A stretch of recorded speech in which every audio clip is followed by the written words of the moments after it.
support life and music.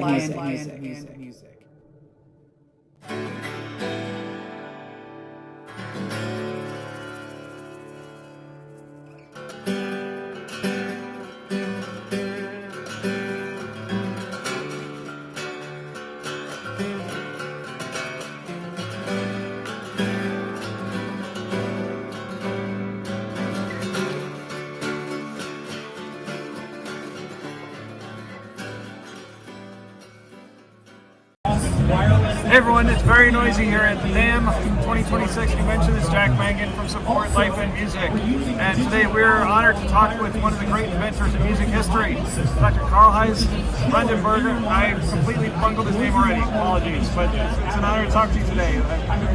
So many questions for you. So now we just saw a demonstration of some incredible technology, and I think it's good. Like Eric said, Eric behind the camera said, you guys are geniuses. This is an incredible thing. It was such a bizarre experience wearing the headphones and hearing the sound change. Can you just tell our viewers a little bit about what that's all about? Sorry? Can you tell our viewers what the headphone technology is all about? Okay, the idea has been around for many years, starting with dummy head stereophony some 50 plus years ago and so on. And it always only worked sort of. And I remember there were some occasions where it really worked much better, and that was always when the recording and the playback had been done in the same room. And that led to some basic research at the university in Illinois to find out what's happening there, and to the idea of room divergence or room convergence. Like our brain recognizes all the sound, all the reflection patterns in a room, and only if it's the same, then it says, yes, there's a sound source.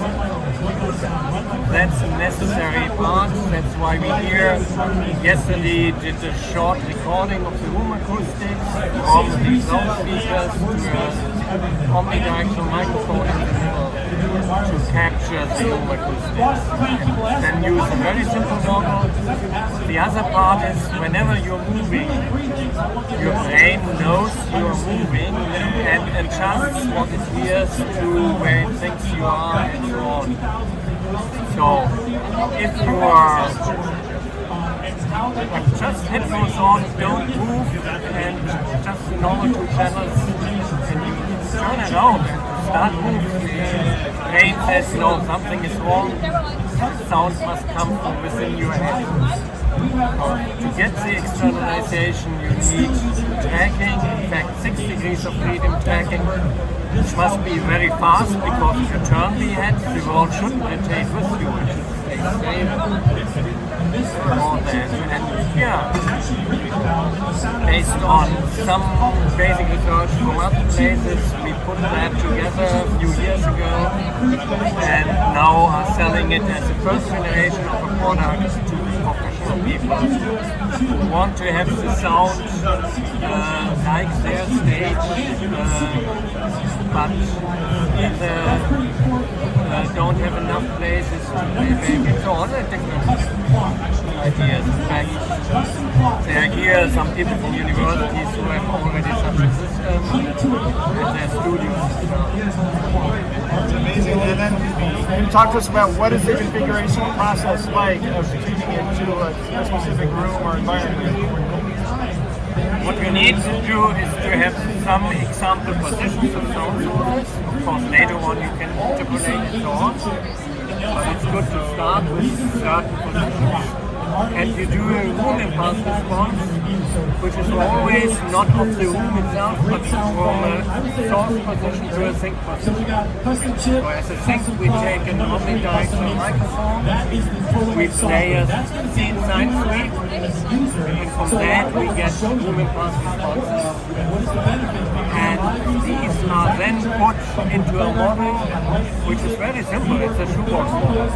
You just need to know the around, not exact, but the positions, the dimensions of the room, X, Y, Z. And from that, there's a simple model recreating early reflections and recreating late reflections as well, taking from the recording, doing something similar. That's enough. If you do that right, it's more important than everything else. In fact, you might want to ask about head-related consequences. Of course, they are important, but what we found, if we, in this example, use HRTFs from dummy heads recording, from dummy heads, it works well enough. Of course, we didn't measure your ears, we didn't measure his ears. It still works very well. Great. Wow. All right, so my background in quality assurance leads me to ask stupid questions, because when you're a tester, you have to ask the stupid. So this is my first stupid question on the interview. So what would be the experience if someone were to say that a jogger would take these headphones and let's say run through Central Park in New York, and so they're not in a room, they're just running in a long distance. What would their experience be? We don't know yet. Okay. There's quite some research to be done. In the moment, this works in closed environments. The free field condition, we know that human brain has some trouble with localization, but there's still some localization possible, and we still have to do the experiments. In the end, in the future, we want everything to be built into the headphone. This is what we then call personalized augmented reality.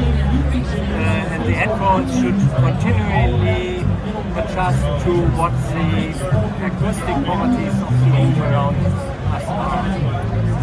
That's some work to be done. So this is a few years out.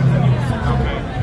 Well, that's exciting stuff, Eric. Hey, let's move a little closer to the camera. I'm nervous about the background noise, but do you want to ask a question? I have a couple more questions for you. But do you have any questions you want to ask? Not about the headphones. All right. Well, I did want to ask a little bit about your background. I mean, I think you're one of your big claims to fame. This is one of the co-inventors of the MP3 music file format. So, did you want to ask a question there? I have a couple of questions there. Well, I guess to start from the very beginning, when you guys were working on that, did you know what you had at the end of the day? Did you know what it was going to do to everything? Yes and no. I remember when things started working quite nicely yet, but even standardization had not yet started. Somebody from another university visited my thesis advisor and asked myself, what will it be good for? And I said, okay, it could end up just in the libraries, like so many PhD theses. It could become a standard used by millions of people. I never imagined that I was off by a factor of more than 1,000. It's Million times 1,000. It's billions of Yes. people. And then later on, of course, we had some idea. We had first contact with people who wanted to use the technology for music distribution. And I remember, I think in '94, some entrepreneur from the UK came to us and was looking for technology, and he then asked us, do you know that you will destroy the music industry? And my answer was, no, that's not what we think we want to do, and we even worked on encryption technology and so on early on, but it took the music industry really too long to grasp the idea that this is not just a danger, but new possibilities as well. Use these new possibilities.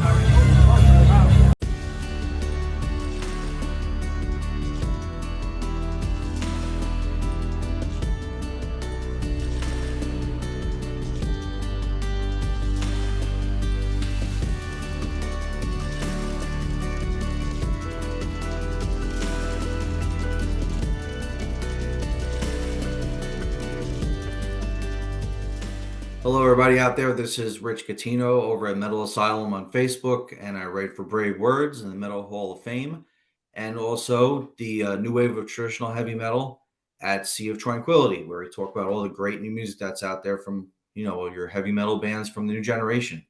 Go over to Slam Support Life in Music and my friend Jack Mangan, who provides all sorts of resources and information and positive discussions to help you and guide you as you go through this crazy and hectic music industry. They have great discussions and links and services to help everybody stay on track and stay positive.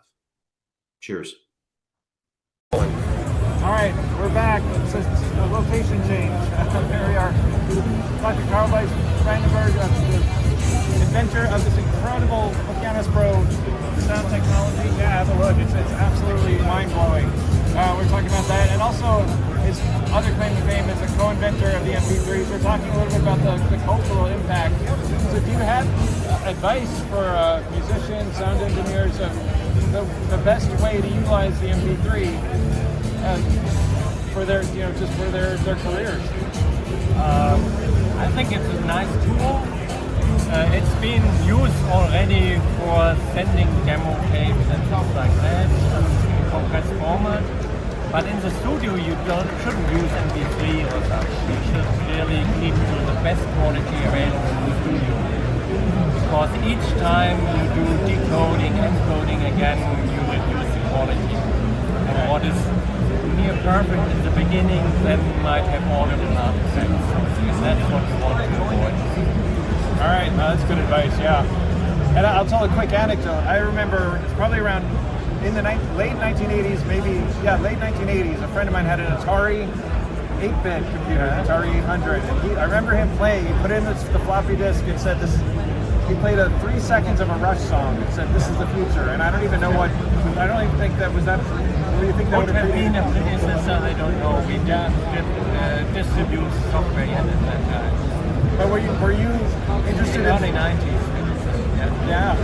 Were you interested in the wave format before, or did that kind of lead to thoughts? No, it was completely independent. No, it was my PhD advisor had worked with IBM on ISDN, the Integrated Services Digital Network. Yeah. So he had at some point the idea to distribute music over ISDN lines to people's homes. Okay. And he wanted to do in Germany, the introduction of color TV was not that long ago, so you would say, what's for sound over telephone lines, the same thing as going from black and white to color. And he wanted high fidelity music over telephone lines. And first everybody told us that's impossible. And I was around, I just had finished my diploma thesis, and he asked me whether I would do some research. I said, okay, let's see. I'm not sure this will work, but let's try. So that was the start really.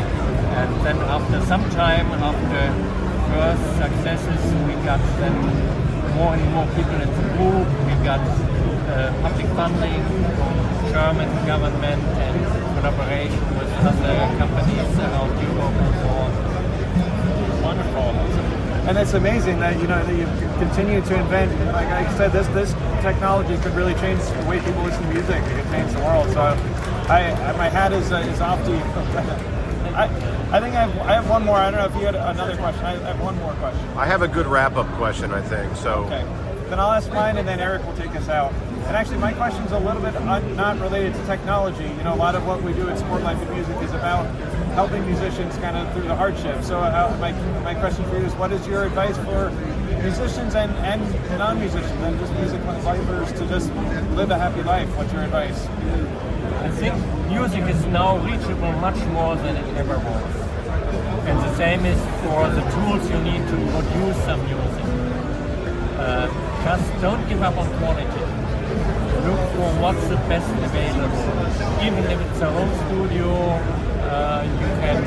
there are big differences in what you can do. I think that will help in the end, and otherwise it's artistry. Really, it's the creativity of people. Some people have more of that, some not so much. And yes, go on. Don't give up too early. All right, thank you. That's great. All right, Eric's going to take us out. I don't know. Do you, if you have time to think as like a researcher in your life right now? Obviously, the jump from analog to digital was world changing. and we're in digital firmly right now. Do you see anything else? Is digital where we are forever? Is it just? Are we just going to keep innovating in the digital world? I definitely think so. But of course, there's still a lot of steps to be done. I remember at some point people said, okay, this is it, we have these formats and we don't need anything more. Now we do immersive audio, which still has to find the right distribution channels and has to be reachable by more people. For a lot of things which are available already today, I say no, but people need the right iPhones. They are not yet available and so on. So that will be another paradigm change, but it will take time. It always takes more time than some investors think it does. All right. Well, thank you very much. You're a very interesting person. Yeah, thank you so much for your time and best of luck with this amazing product. Thank you.